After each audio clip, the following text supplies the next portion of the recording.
Hi, I'm Ian Grieve, and this is a short video on PurchaseHQ, one of the GP Elements portals from ISC Software. There are two types of user who can access PurchaseHQ. There are approval users who can approve pending documents through the workflow module, and there are transaction users. These are the users who can enter purchase requisitions or purchase orders, depending on the configuration, and do goods receipt. There's no specific access which needs to be granted for approval users. Being a user who has a pending approval is sufficient to allow you to log into the portal and do your approvals. Transaction users, however, do need to be configured.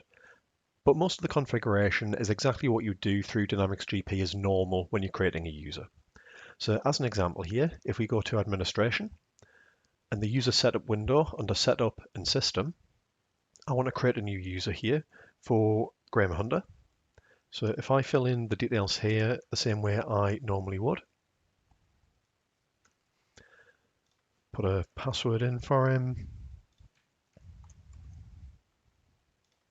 The difference, if you're not a web client user, however, this is normal, is that you go to the Directory Account tab and select a Windows account. And this is what's telling PurchaseHQ that this user can log in and do transactional stuff as the basic login part. The next thing we need to do, however, is in user access. We then grant access to this user to the different companies we want them to access.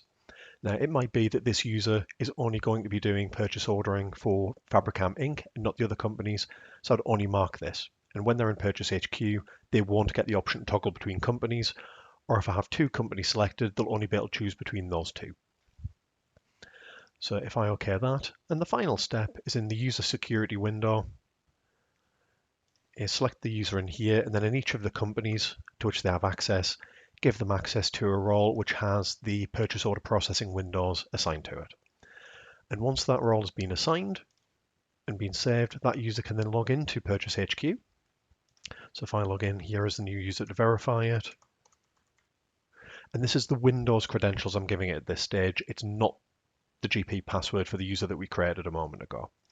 So if I do log in, it'll go through and it'll log me into the portal, and I'll see the transaction entry tabs there at the top, and I can do transaction processing. Now, if the user isn't going to be a GP user, when you create the user here, you don't need to give it the passwords here. You could mark the box to say they're web client only user. However, in my case, this user is going to do some stuff through the web client, through the desktop client occasionally. So I've given them a password there, so it's created a standard SQL logon for them. But otherwise, I could just give the Windows account and the bit of login to PurchaseHQ and do the transactional processing once they're given access through user access and user security. So that's how you grant users access to PurchaseHQ. Thanks for watching.